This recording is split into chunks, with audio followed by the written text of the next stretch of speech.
Many of you have asked me about my opinion on Target stock. This is a stock that I haven't talked about for a long time on the YouTube channel, so I'm gonna talk about it again. It's down over 22% year to date. Absolute disaster for an amazing company like Target. It's trading at its 5-year low, only up 11% over the last 5 years. So I'm gonna analyze it, let you know if this is a generational buying opportunity on a retailer like Target, or maybe this is just a value trap and it should be ignored, because I'm seeing a lot of people buy Target, a lot of dividend investors, a lot of people on X. So I'm gonna comment on it, let you know my opinion, and I really hope you enjoy it. As always, the last earnings report wasn't really bad at all. They beat on earnings per share, 241 versus 226 expected. That was a very good beat.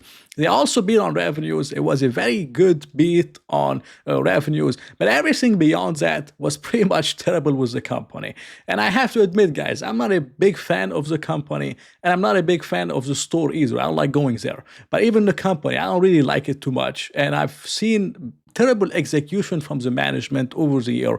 They're always behind the curve. They always raise guidance. They're expecting something good, and then all of a sudden they lower guidance. They trash it to the floor. Like they don't even they can't see anything 3 to 6 months. They don't really prepare for that stuff. They always get caught off hand in times of recession or in times of just slower periods in general. And I've seen it so many times, and it's happening again. After Target has raised guidance and they were so optimistic in their last quarter, this quarter they're seeing meaningful year-on-year profit pressures in the first quarter of 2025 relative to the remainder of the year. This is another time again where Target is being caught off-handed, and again this is what they're expecting: a bad first quarter relative to the 3 quarters left in 2025. Now, I'm not saying how it's going to get better after the first quarter, because now we're not in a recessionary period, but we're in a very tough period for the consumer and for people in general. A lot of them are being squeezed. The amount of Americans, they're defaulting on car payments, they're delinquent, 60 days delinquent. It's pretty much at record highs. So a lot of people are suffering right now. You look at consumer confidence index, it's the lowest since March 2020. This is absolutely insane. I mean, this is really bad for Target, because Target is nothing like Walmart. Walmart is mostly essential stuff, grocery stuff. Same thing with Costco, same thing with BJ, same thing with most retailers. But Target is mostly discretionary items. And if you look at their last quarters, the total merchandise sales were around $30 billion. Now, out of $30 billion, they have $6.5 billion in food and beverages. They have $4.7 billion in household essentials, and maybe you could add beauty also. If you want to add beauty as something that's essential, maybe people not gonna give up on beauty. Maybe this is another recession-resistant item. So in total, this is $13 billion. So only $13 billion out of $30 billion in merchandise sales isn't discretionary. Everything else is insane, is all discretionary. It's all apparels and accessories. That stuff gets killed in times like today. Look at Nike stock, look at many of those kind of stocks. They're struggling. A lot of the hardline stuff is going to decline. A lot of the home furnishing stuff, this one is terrible. It's $5 billion. This is their second highest category, third highest category.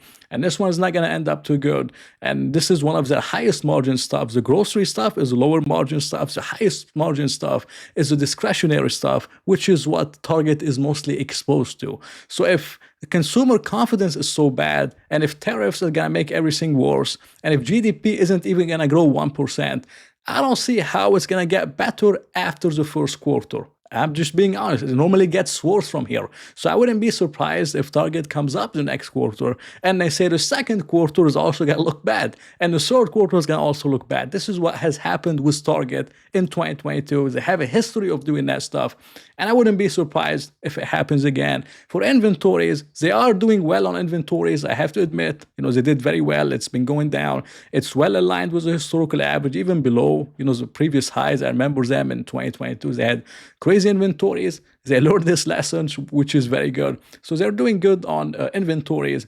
If you're buying Target today, you get a 4.3% dividend, which is one of the highest dividend Target has paid. The highest was around 5%.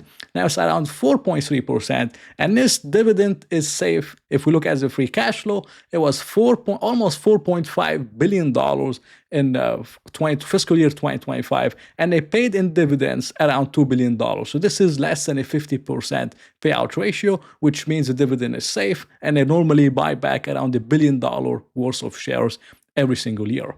So it's very safe. I would not be worried about the dividend.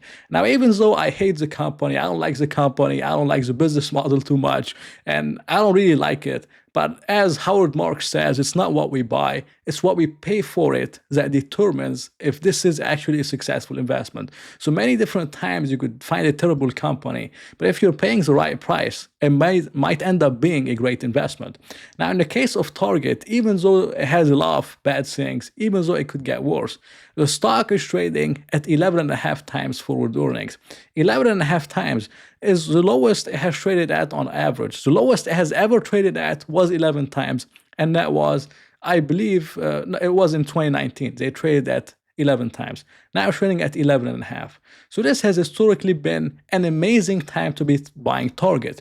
Now, the only problem with that is that, as I told you, it could get worse throughout the year, which means the analysts could downgrade the earnings. And if they do downgrade the earnings, then the forward PE will end up being higher because it's based on estimated earnings, not trailing earnings. So this is still a risk with the company. But if everything goes as planned, if everything goes as expected, 11.5 times earnings is really not expensive for the stock, which is paying a decent dividend, and you could get a potential mean reversion back to the mean of 16 times earnings. This is almost 30 to 40% on the upside alone, just from a reversion to the mean multiple once this whole recession stuff is over. And then you could also get decent earnings growth from buybacks and other things around 3%, 7%, 7% on average. So right now, I would say Target is really not bad at all. It could be a buy if you really want to own Target. But for me personally, Target is the last stock I would buy in this market. When you have stocks like Google trading almost at 18 times earnings, you have stocks like Nvidia, they're going down a lot. You have a lot of dividend stocks. I talked about VC Properties, 52 years worth of leases with 5.5% dividend that's growing. You have many different options. Pepsi is also growing. You have a lot of different options. So for me, the last stock I would be buying is Target. I don't see the risk reward. I don't like it. If you do like it, I think it looks much better over here, and it could be offering some pretty amazing upside from this price. But for me, if I had to choose between Target and other options, Target would be the last stock I would be buying in this market. So this is just my honest opinion on Target, not financial advice, just my opinion. Hope you enjoyed it. If you did enjoy it, please press the like button and maybe consider subscribing. So I'll talk to you in another video.